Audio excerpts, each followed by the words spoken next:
This makes no sense for the Rams. A new trade rumor has surfaced that the Rams absolutely should not explore more. All that and more on this episode of Rams Digest. And welcome back to another episode of Rams Digest.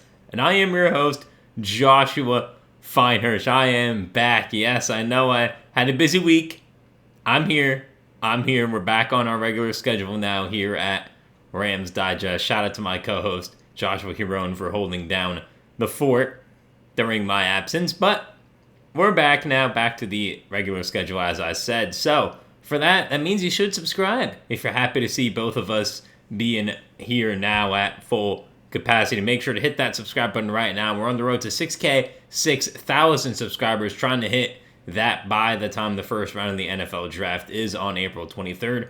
We are around 390 subscribers away, so make sure to hit that sub button right now and click the notification bell and click all so you get notified and never miss whenever we post our daily new Rams Digest video content pieces covering all things Rams. Leave a like on this video right now for the dynamic Josh duo being back in full force, as well as the Rams to have a great draft here and for some big things coming soon, so make sure to stay tuned for all that. But we got to get to today's story here, which is from a Rams Wire, which is the JJ McCarthy trade rumors have still been heating up, although there's been no official talks from what I can tell just yet with the Rams and Vikings. But Rams Wire does not agree with this decision if the Rams were to go through with it, and neither do I, and we're going to get to this story right now. There have been several opinions put forth for why the Rams should make a deal for Minnesota Vikings QB JJ McCarthy.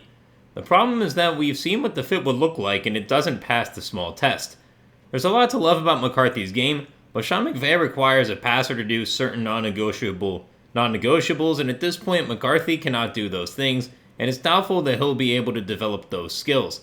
The entire McVay offense is predicated on the ability to diagnose beneficial matchups pre-snap before executing throws post-snap. Yeah, and again, JJ McCarthy, that's never really been his game. That wasn't his game at Michigan.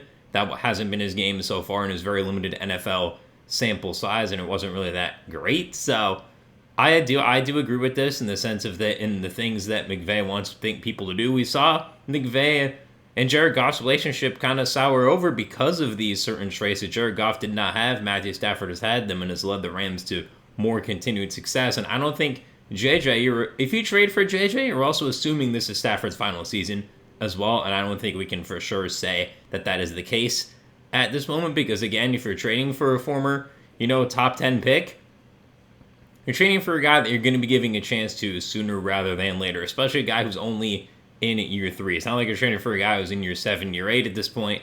He's only in year 3, really year 2, because his rookie year, unfortunately, got derailed by the torn ACL, so, and even last year had durability concerns too. The Rams O-line is pretty good, but I do agree with this. I don't think it would be a good move for the Rams to trade for JJ. That pre-snap determination where the quarterback has some idea of where he's going with the ball is a dangerous game with a passer who lacks the ability to properly exploit coverages and who is able to play from the pocket. McCarthy can't do either. Yeah, I agree. JJ McCarthy was not a pocket passer at Michigan. He's not someone who is great at diagnosing things on the fly. He is a decent runner for a quarterback, which I do think is a good thing, and I think in the intermediate pass game, he does make some good throws, and I still do want to see what he can do, because it's only been 10 games of him starting in the NFL. Like, I'm not fully out on him. I was never as high on him as some other people were in that 2024 draft, but even then, I don't think you should just be like, he's done, he'll never succeed. I don't think that's true. If we see another bad sample size, if he's a starter, because we have to remember that Kyler Murray is now in Minnesota. He may not even start, and if he's not starting again, and the Vikings, Kyler, let's say, has a really good season, they're probably going to bring him back, because you saw what they did with Sam Darnold. They decided to let him walk, and obviously you kind of had to give JJ a chance because you drafted him so high up. So, again, I think he's at a bit of a crossroads in his career, and I don't think the Rams help him really get out of that.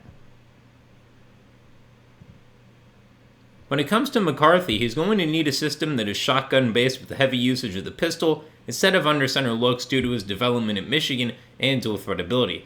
There's a reason Michigan gave Blake Corum the ball 26 times against Penn State, while McCarthy threw the ball 8 times. Keep in mind, Michigan had A.J. Barner and Colston Loveland for the game. Yeah, That's what I would always say in big games. Michigan would go to run the ball. And fair play to them, the coaching staff, it worked. They got their national championship, but I never really thought of JJ as the reason why they won. I felt like he was just there not to make too many mistakes, which he didn't, but giving them the ball 26 times to Blake Corum. Shout out now Ram Blake Corum, but overall, that's the one positive of this is that you'd reunite JJ and Corum, and I think you could have a nice little game working between those two guys for some plays, but besides that, that would really be it as the only reason why that this trade could even work out if it were to go through. But we even saw in college, as this article says, in big games, they didn't trust JJ McCarthy with the ball. Again, I had JJ as a 4th-round talent in the 2024 draft. I did not see why he was going in the first round at the time, and so far, we'll get to his stats in a little bit, the numbers do back that up. While I respect McCarthy's big game ability as he proved in his collegiate career, it's hard to picture McCarthy in a McVay offense loaded with stars in Minnesota and believe that he'll be the missing piece in LA. The McCarthy decision likely got Kwesi Adolfo-Mensah fired, I hope I said that right, and has Kevin O'Connell on a seat that's warming up. I do agree with the Kevin O'Connell thing. He's also 0-2 in the playoffs, and has not looked good in the playoffs whatsoever. Again, one of them was with Sam Darnold's first ever playoff game. The other one was with Kirk Cousins, a much more proven quarterback, and they still couldn't really get it done at that time. So I do fully agree that Kevin O'Connell's on a hot seat and did get the Vikings GM fired, although you kind of had to go with JJ. It's just that Sam Darnold got the money he got, and the Seahawks ended up winning the Super Bowl, although that was also because they have a great team.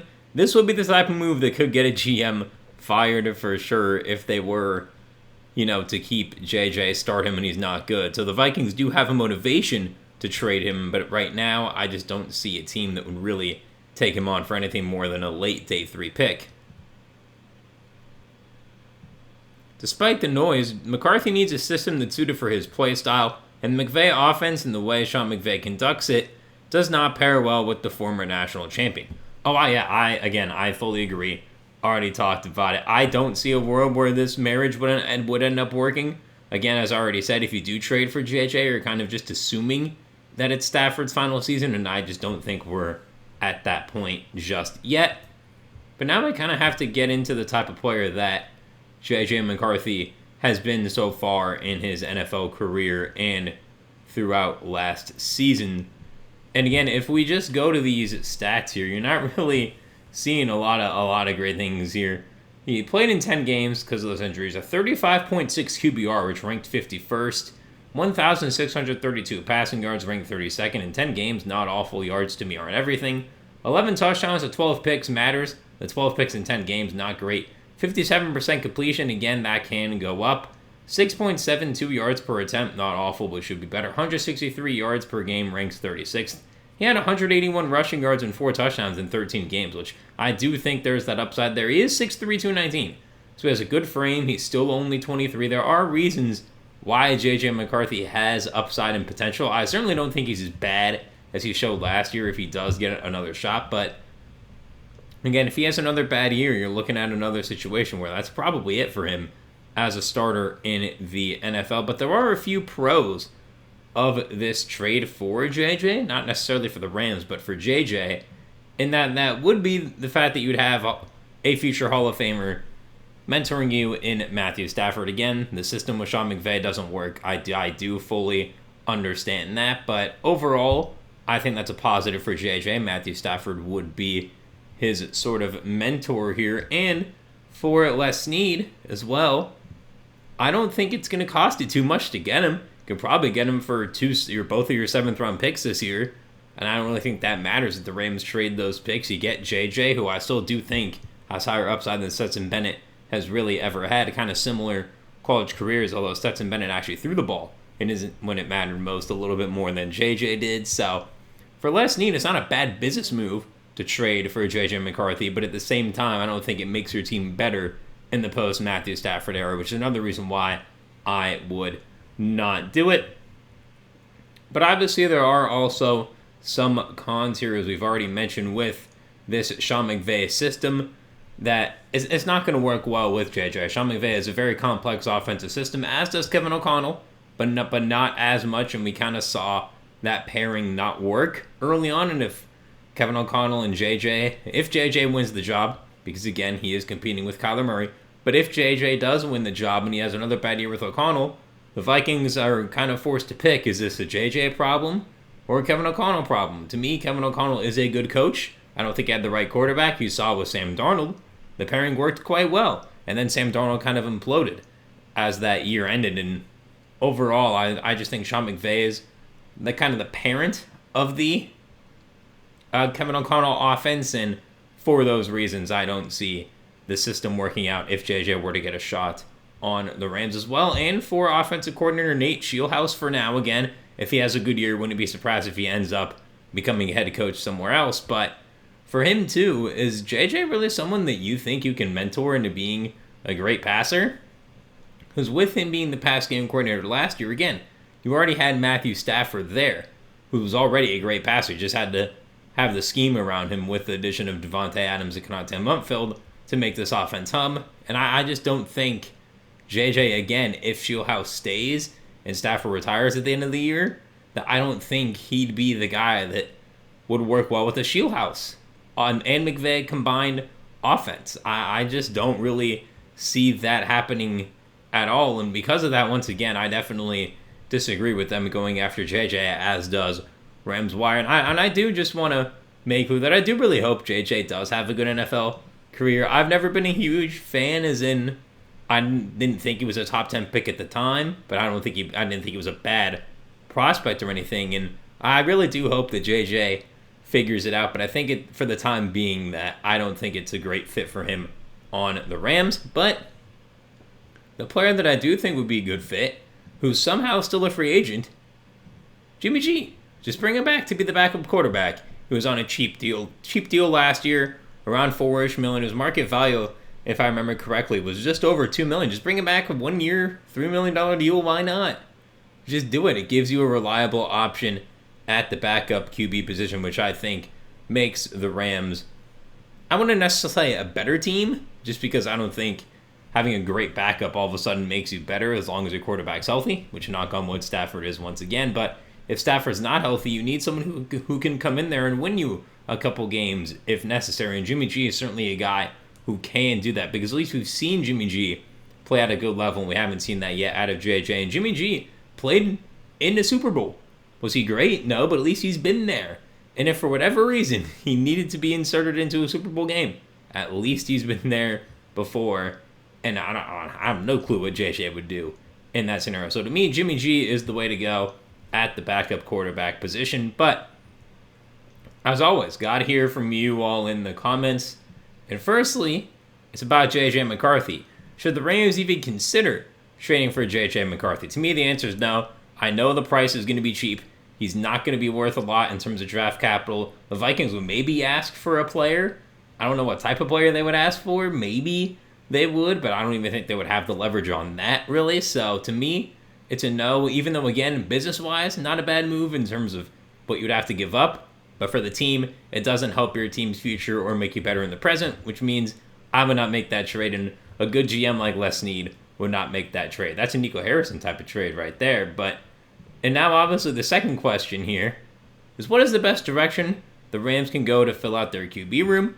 Is it J, and I'll comment this down below, for re-signing Jimmy G, D, for drafting somebody in this year's draft, or O, other signing or trade? Leave that in the comments down below.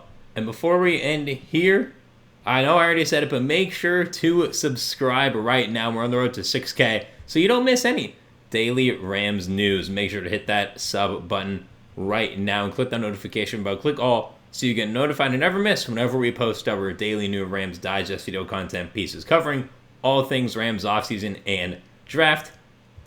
And that is all for this episode of Rams Digest. Remember to hit that like button right now if you want the Rams to have a good draft, a good rest of the offseason, and if you're happy that the Josh duo is officially back. Leave in the comments as well down below your thoughts on the JJ trade. Should the Rams even do it? To me, the answer is no.